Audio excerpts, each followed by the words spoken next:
Consider the last time you actually played the original Angry Birds. Not a spin-off, not a movie tie-in, and not a candy-matching clone, but the actual original game that started it all. If you searched for it on the App Store today, you would likely find something quite strange. It's either gone, renamed to something unrecognizable, or buried under a mountain of sequels designed to drain your wallet. In 2012, Angry Birds wasn't just a mobile game. It was a global phenomenon. It was the first mobile app to reach 1 billion downloads, had its own theme parks, and was valued in the billions. However, today it serves as a tragic case study in how corporate greed, an insatiable need for infinite growth, and a fundamental misunderstanding of one's audience can destroy a cultural icon.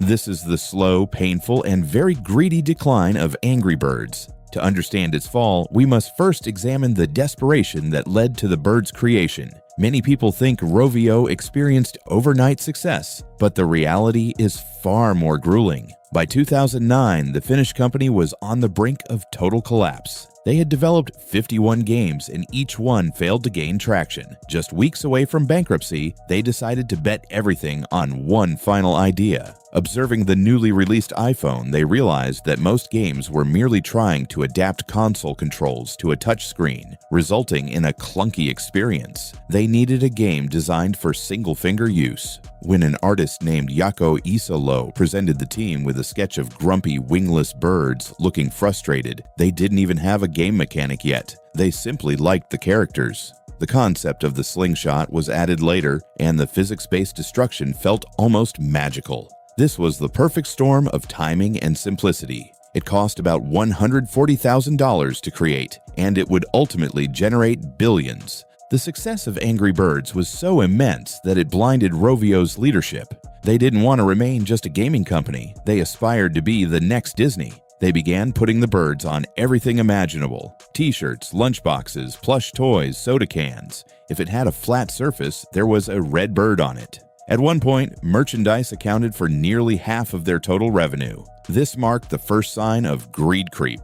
Instead of focusing on enhancing gameplay or innovating within the genre, the company became obsessed with brand expansion. They opened a massive new office in London, started building theme parks, and poured hundreds of millions into a feature-length animated movie. For a short period, it seemed they were thriving. However, they made a critical mistake. They assumed that the Angry Birds brand was the primary attraction, when in fact it was the game's simple, honest fun that people truly loved.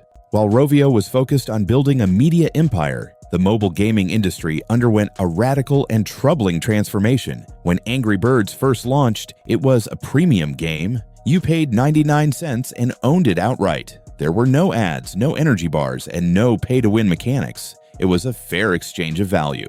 However, as the 2000s progressed, the industry discovered that it could generate far more revenue by offering games for free and then psychologically manipulating players into repeatedly spending small amounts. This model became known as Freemium or free-to-play. For a company like Rovio, which had gone public and faced shareholders demanding higher quarterly profits, the old 99-cent model was no longer sufficient. They needed whales, players willing to spend thousands of dollars on power-ups. This shift transformed their design philosophy from "how do we make this fun" to "how do we make this frustrating enough that someone will pay to skip the level." This change led to the creation of Angry Birds 2. On the surface, it looked stunning, with a significant graphics upgrade and fluid animations. However, beneath this appealing exterior, the soul of the game had been replaced by mechanisms resembling those of a gambling machine. In the original game, each level presented a puzzle with a fixed solution.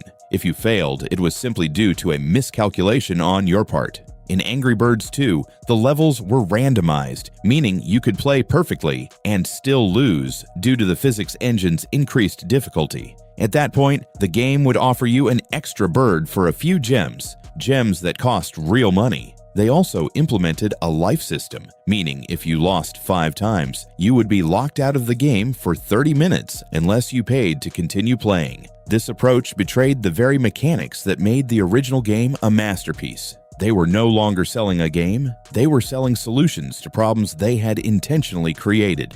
As the years passed, the market was inundated with Angry Birds spin-offs. We saw Angry Birds Star Wars, Angry Birds Transformers, Angry Birds Stella, and Angry Birds Pop, among others. Most of these games weren't even slingshot games. They were simply clones of other popular genres like Match 3 or bubble shooters with an Angry Birds theme. This led to what is known as brand fatigue. The birds were ubiquitous, and their overexposure diminished their significance. The corporate strategy seemed to be to throw everything at the wall and see what stuck. However, by chasing every trend, whether RPGs or racing games, they lost the brand's identity. Consumers aren't naive. They could sense that these weren't passion projects, but cynical attempts to capture a share of whatever genre was trending on the App Store charts. The story took a notable turn recently, revealing one of the most anti-consumer moves in mobile gaming history. In 2019, Rovio quietly removed the original classic Angry Birds from the App Store and Google Play Store. Their official explanation was that the game was built on an outdated engine and was too difficult to maintain on modern devices. However, the gaming community saw through this. The classic game remained popular, and because it didn't include aggressive microtransactions and energy systems like the newer titles, players preferred it over those that generated more revenue for Rovio. Basically, the original game was too good for their bottom line. It was a one-time purchase that provided endless fun, which corporate boards viewed as a failure. The backlash was so severe that Rovio eventually relented and released Rovio Classics, Angry Birds in 2022. This was a ground-up remake of the original game using a new engine, sold for a small one-time fee. Fans were ecstatic, and it quickly climbed to the top of the charts. But then, something even stranger occurred. A few months later, Rovio announced they would unlist the game from Google Play and rename it on the App Store to Red's First Flight. Their reason? The game was impacting the performance of their free-to-play titles. In simpler terms, people were enjoying the fair and fun games so much that they were ignoring the more manipulative ones. Rovio's response wasn't to improve the free games. Instead, they opted to hide the good games so it wouldn't be easily found. They literally changed its name to something no one would think to search for, effectively killing its visibility. This decision was a clear demonstration of pure corporate greed. This brings us to the final chapter of the Angry Birds saga. In 2023, it was announced that Sega, the Japanese gaming giant behind Sonic the Hedgehog, was acquiring Rovio for over $700 million. To many, this marked a final admission of defeat. Rovio had failed to become the Disney of the North, struggling to maintain momentum while its stock price stagnated for years. Sega didn't acquire them for their creative genius, but rather for their expertise in live service mobile gaming, specifically their ability to monetize a mobile audience.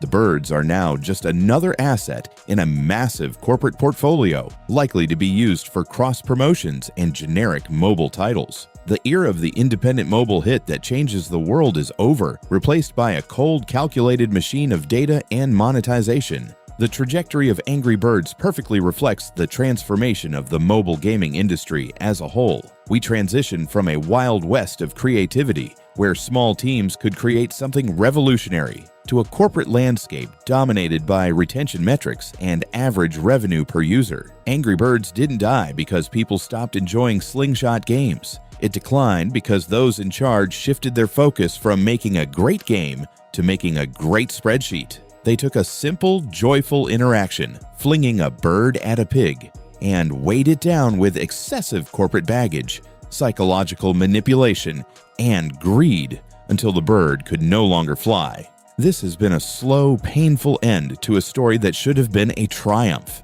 For those of us who remember the early days of the App Store, there's a certain nostalgia for that first version of Angry Birds. It represented a time when our phones felt like portals to new kinds of play rather than slot machines in our pockets. Rovio's downfall serves as a warning to every creator out there. When you start viewing your audience as users to monetize rather than players to entertain, you've already lost. You can have all the merchandise and movie deals in the world, but if you destroy the core experience that made people love you in the first place, your brand is built on sand. Angry Birds might still exist in some form, but the soul of the game was sacrificed on the altar of corporate growth a long time ago. So what can we learn from this? In the world of business, more isn't always better. Rovio had the golden goose. or in this case, the golden bird. They had a product that everyone loved. If they had focused on quality and maintained the integrity of their original vision, they could have remained at the top for decades. However, they were seduced by the allure of the billion-dollar franchise and the infinite scale of the freemium model. They chose short-term profits over long-term loyalty, turning a beloved icon into a punchline. The pigs didn't win because they were smarter. They won because the birds got greedy.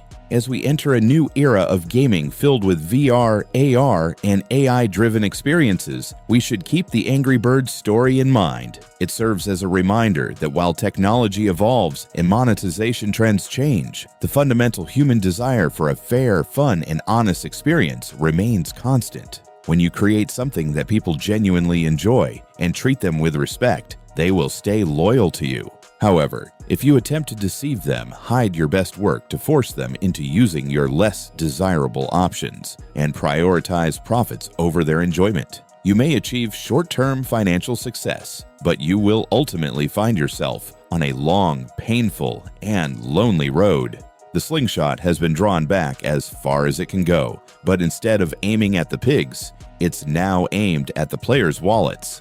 This is why the birds are coming down to earth. Not with a bang, but with a quiet, expensive thud. The next time you spot a red bird on a dusty toy shelf or a flickering screen, remember that it wasn't the lack of wings that prevented them from flying forever. It was the weight of the greed they tried to carry. This is a lesson for the corporate world, a lesson for developers, and a reminder for all of us to appreciate the games that treat us like people, not just data points. In the end, no amount of greed can restore a legacy that has been carelessly discarded.